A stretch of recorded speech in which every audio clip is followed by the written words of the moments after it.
Okay, hey everybody.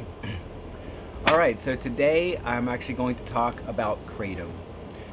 Every once in a while I throw comments up on Facebook, and I noticed some people who I think would know about Kratom don't know about Kratom. So it's actually been a very positive thing in my life. So I want to share my experience with it for you guys. If you want to research it, there's a lot of stuff out there on the internet, and to be honest, I think some of it is inaccurate, and some of it is probably a little bit more enthusiastic. For me, I'm super enthusiastic about it. So just remember that when you hear that. But I will tell you, I've been doing it daily for over a year now, and just in general, I mean, I think it has earned a spot in my herb cabinet there. So yeah, let's see. So I found out about Kratom. A friend of mine, Ray, told me about Kratom. Ray was always talking me into doing stuff, and most of the stuff he talked me into doing was a lot of fun. So I thought I'd try this, and for me, it's turned out really good. And I have turned some people onto it, and I think that they have had very positive effects from it too. And I've had other people that I really tried to push it on, because it's one of those things that I want to share in the same way that you kind of want to share a cool video or something like that. If it's something that you enjoy, I think you want to share it with other people. So I'm doing that in that spirit, right? So, all right. So what is Kratom? I'll tell you what Kratom is. Kratom is this stuff. It is actually from the coffee tree, or actually from the coffee family. It is a leaf from the coffee family. And what they do is they grind up the leaf, and then they make it in a powder form, and it looks like, where's my camera at? Like that. That's a pretty big dose right there. And I don't know, you can look up how it works. Basically what I read about it was that it works on the same receptors that some opium products do, and I can certainly attest to there's a certain opium-like feeling to it.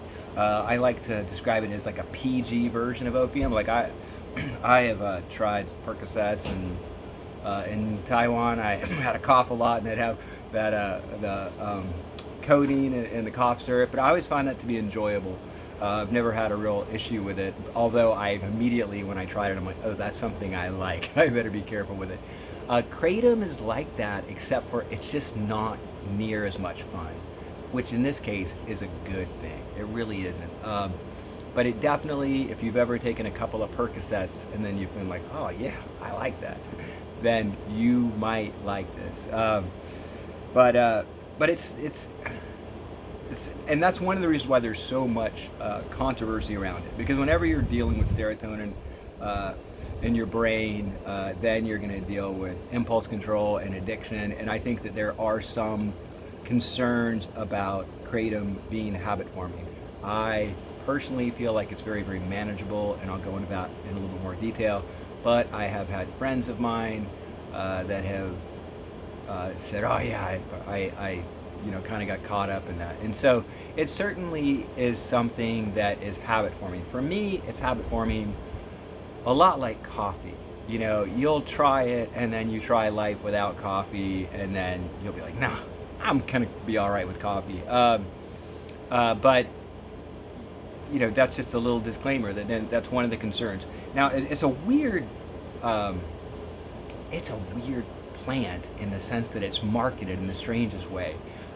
When my friend Ray told me that, I said, where do you get it? He said, well, you gotta go to a gas station. I found some kind of like little tiny store that sold like Brillo pads for crackheads, and Natty Ice and all your basic bullshit addictions, and they're next to the hangover cure and the drug passing pseudo junk, and whatever, they have this Kratom, and it was like probably 20 or 30 bucks.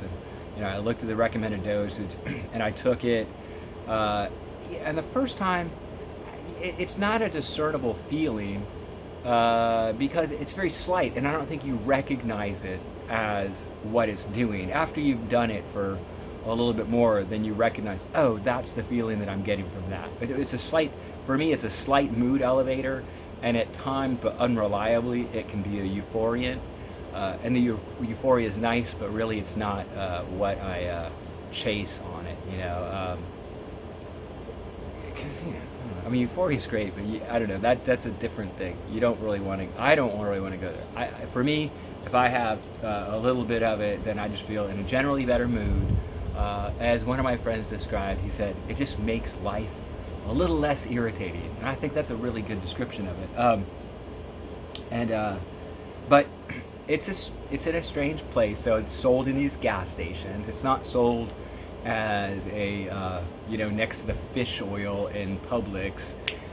They do sell it like in shitty head shops and stuff like that. Although a lot of times they even don't sell it in head shops. I went to a head shop in Canada and they wouldn't sell it to me because some of the people that mess with kratom use it to either get off of or to potentiate like your harder opiates. And so they didn't want to deal with those people. So that was kind of weird. That was one of my experiences with it. I was in Canada. They're like, yeah, we don't mess with kratom. It's kind of a sleazy crowd. I was like, oh, okay, interesting. But I think it is because it's linked up to people that are caught up in a very, very dangerous, addictive cycle of the opiates. And I think they do use it to come clean. I think it helps with withdrawals, and I think maybe to potentiate it or something. I'm not really sure. I'm not coming from that.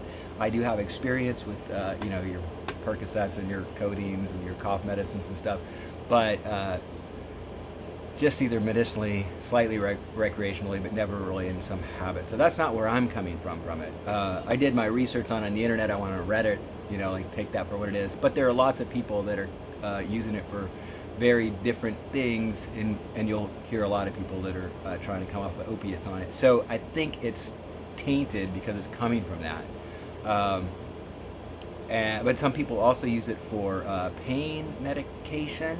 People, they'll say, I've been on whatever, hydrocodone or oxycodone for 10 years because of a back injury, but they get tired of doing that all the time, and so they switch to kratom, and that's a different thing which I don't know much about, so I'm going to speak on it. It's higher dosages. I think it's like 8 or 9 grams, and they're dealing with chronic pain. I'm not really dealing with chronic pain. For me, I would say more that I just wanted something to kind of level me out. I did have moderately high blood sugar, and so like not being able to drink alcohol, not in an alcoholic way, but just sort of like, oh, you probably shouldn't have those 3 or 4 IPAs because, as you get older, certain people have to deal with their blood sugar, and that was me. And so that was part of the reason why I seek that. That's kind of where I'm coming from it. I'm looking at it as a replacement, more benevolent vice. So I'm not trying to say that it cures cancer, that it'll get you off of heroin, or although I think if you're in that spot, and God bless you, if anybody falls on the wrong side of a mean chemical or the long arm of the law, I have total sympathy for where you're coming from, and I wish you the best of luck, but I'm not knowledgeable in that. But there's stuff on the internet you can read about that. But for me, I'm more like saying, okay, if I'm not going to drink IPAs, but I still kind of want to, have some little vice, then that's kind of how I'm putting it as. And I will compare it risk-wise to that. You can read the stuff about people are dying from it, or I don't know. That's not something I really know about. I know I've been doing it for over a year. I've seen some of the weaknesses, and I've heard of some of the weaknesses, and I'll explain that as best I can. At least my experience with it. This is just like a N+1 research. This is me. Like I'm going to try and mostly stick to what I know. So I tried it. And the first couple times you don't recognize it, but then once you get the groove of what that is, which is just a slight mood elevation, then you're like, oh yeah, this really works. It really is. It's, although you can't feel it the first time, by the 5th time you've got it dialed in. And it's not like CDB or lion's mate or chaga mushrooms or I don't know, L-theanine or all these other things that people start taking when they're 50, that kind of like, maybe this will help, stuff. It's it's not like, oh, I think it's working. Like, no, there's a noticeable effect. As far as the euphoria goes, yeah, there's a spot for me. I'll say right now, it's 2.5 grams. If I take 2.5 grams and a little bit of water in the morning with my coffee, that makes my day go a lot better. That just makes me really enjoy everything a little bit more. It's not like being high on pot where you're like thinking different. You're very, very clear-headed. It's not like with alcohol, or even like with like a Percocet, where you have this sort of different risk assessment swagger. I think you really have good judgment on it. I mean, me personally, if I was doing something like operating a power tool, I don't think it would hinder me. I feel I'm being clear on that. It doesn't make me careless the way that drinking a few beers do, like when or doesn't make me super cautious like pot does. And pot, for me, both working in the transportation industry, I have random drug tests. So like when I do it, it's very, very rarely, and usually I get maybe like 1 hour of fun, and then like, I don't know, 24 hours of brain fog. So it's not a big thing in my arsenal. But this is on the daily, and it has been for over a year and a half. So 2.5 grams, that's a sweet spot for me. If I would only like to say that this is what's working for me. If I take 2.5 grams, and I would imagine it would take me about a week for me to recognize that it's working, then I would really feel a great effect. If I take a little bit more, then I may get some euphoria. And the euphoria is weird, man. I mean, it certainly is it's euphoric, but it's not necessarily something that I chase, which is weird. It's really a weird thing like that. You don't necessarily want, there's some break to it, unlike a lot of other intoxicants where you just seem to want more. You always feel like it's a good idea for another shot of tequila or something. This is more like you set it, and then you don't want to do more after your initial I don't want to say this, but your initial dose. At some point, and everybody's different, if you take a little bit more, then you'll get what they call the wobbles. And the wobbles are very, very unpleasant. They last maybe for 45 minutes. And I don't know, to me that's a great communication between me and this plant. I'm like, oh, that was not fun, not good, kind of clammy, kind of like flu-like, just for a minute, just for maybe 45 minutes actually. And then so, I don't know. Unlike a lot of other times when you do things, like we have this tendency to say, "Oh, more is better." This seems to be easier to control on that. And so like for me, I take it once in the morning, and then I take it once in the evening, and then if I want to, on certain times, like during whatever, I may take it once in the middle of the day. I don't know if that's good or bad, but I'm just telling you my experience with it. So what I do. I'll show you guys. I use a scale. Okay, I got this little digital scale, and in one sense, it makes it seem a little bit more druggy and less kombucha-like. But I find if I'm just eyeballing it, I heavy-hand it a little bit, and then I may be taking 3.5, 4 grams at a time. And so that's one of my fail-safes of how I've learned to deal with it. It's like, yeah, it is kind of tempting, it is kind of dangerous. Measuring it out is something that just helps me keep my dosage down. I mean, and it's really great. I haven't been doing it for a long time, and I'm still on my same dose. If you end up eyeballing it, then you end up maybe getting a little heavy-handed, and then you're just having more, and then at that point, if you are end up taking more, then that's when you're disrespecting the plant a little bit, and you may get in a little bit of trouble. So then you have to do what they call a taper, which means you have to like slow down, maybe go down to 1 gram, do it as little as possible, and which is not, I haven't really had withdrawals, but I like it, so I was kind of like, I really like it. So as far as the addiction profile, for me personally, it's a lot like coffee. Both in the sense that I feel like I get more out of coffee that I'm having coffee take from me, and also in the sense that, yeah, if I don't have my coffee, it's not good. I would even say I can function better without Kratom than I can without coffee. But But I mean, I think that's a good comparison of your of like the addiction profile. And as far as comparing the health risks on it, it's not 100% benign. People have probably died on it, but I mean that given a large enough population, sure, somebody's going to do it. It's much safer than aspirin. It's much safer than milk. It's much safer than table sugar. It's probably safer than SSRIs, and it's safer than alcohol. It's probably safer than pot, or at least with pot, it probably, I don't know. But my point is I think it is definitely safe enough, in my experience and in my research, that we can put it out there in a free country, and we can experiment with it and help each other along the way. And but for me, it's very, very positive. I feel like it kind of gives me, I don't know, almost like a willpower, in a sense that it's like a placeholder vice.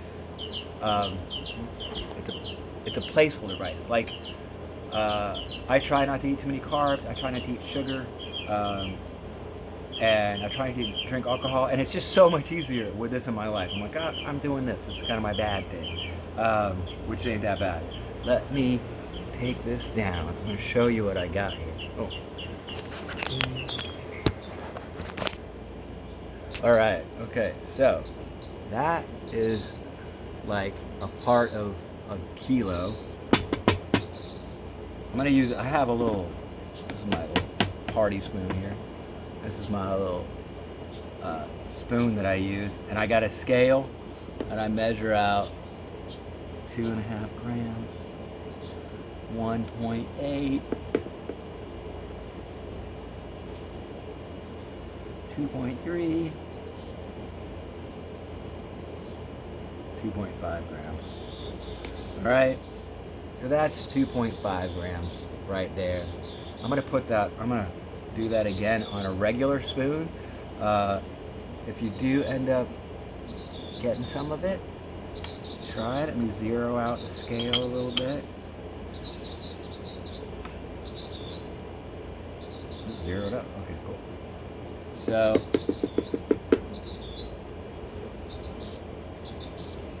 that's probably a little bit more. Okay, that's a big dose. It ain't gonna kill you. It's probably not gonna give you the wobbles.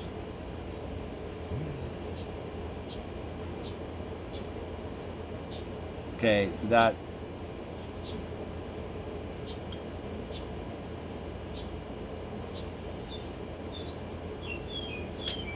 put that back. So yeah, this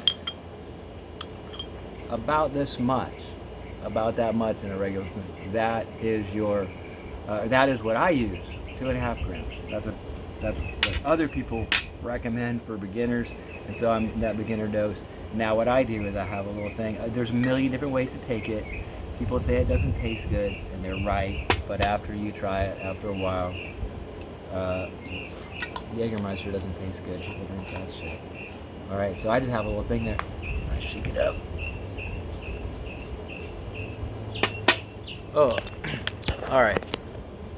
I'll speak to the controversy for a second. Some people think it's really, really bad for you. I'm not sure. I'm not sure why the pharmaceutical industry hasn't got a hold of it. Maybe that's why they're against it, because they're making a lot of money off of people dying. I don't know. I'm not sure what it is. I don't know why the supplement industry hasn't figured out a way to do it, because this has a much more measurable positive effect on me than fish oil, or lion's mane, which I take all that shit. But after you graduate from buying it, I found this guy through a friend on the internet, and I just ordered this direct. This is a kilo that I got. Deep dark green forest. I don't know if that means anything. These are the strains. I don't know if the strains mean anything. There seems to be a slight difference from batch to batch, but this came from some guy I met on Facebook, and it's relatively inexpensive. They ship it over from Indonesia. Yeah, they'd probably be better if there was testing. Don't care. All right. They sell Coca-Cola across the street, man. They sell cigarettes. They sell booze. They sell all that stuff. Maybe there's heavy metals in here. Maybe this has liver damage. I don't know. You do your research. I'm not concerned. Anyhow, so I got this right here. I know this video is going long. I should have told you guys to just skip forward. So that's like the little thing. I just drink it. It's really bitter. I mean, most people think it's super bad tasting. It's, I guess. I mean, it is, but you know.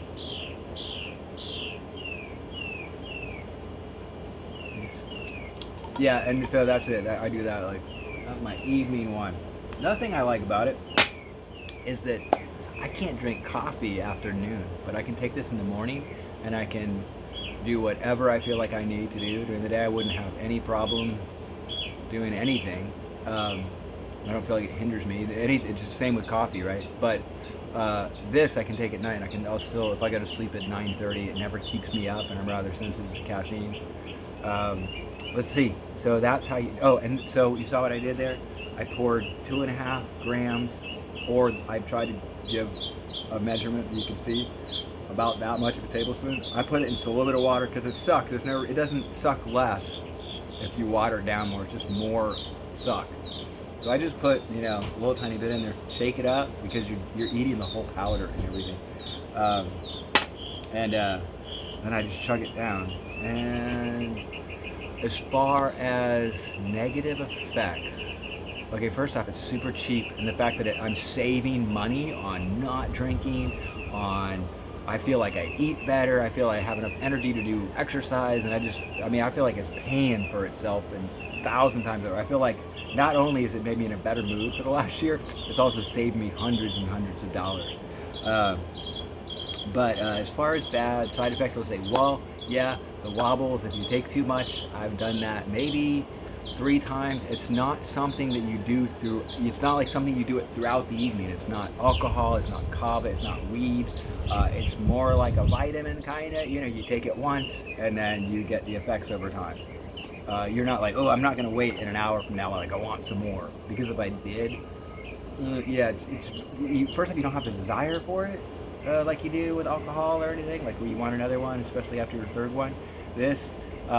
And second off, all you have to do is get the wobbles like once or twice, and you're just not going to want to go there. So it's a plant, it's a friend of mine.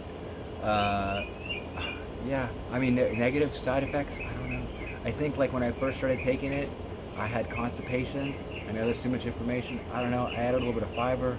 I take MCT oil or whatever that stuff is. That's not an issue. I don't know. I don't feel like I've had any negative side effects at all, which I can say for practically nothing in my life as far as, you know, vice and chemical goes. Yeah, so you can buy it on the internet if you're in Key West, and if you want some, I'll bring you some by. I'd love to. Just like the same way I'd buy you a beer, you know, I would bring some by. And if you have any questions, then let me know. But yeah, so that's it. I don't want to advise you to do it, but I would love for any one of my friends to have the experience that I've had with this plant. I would love that for them. So, all right, if you have any questions, let me know. Thank you. Peace out.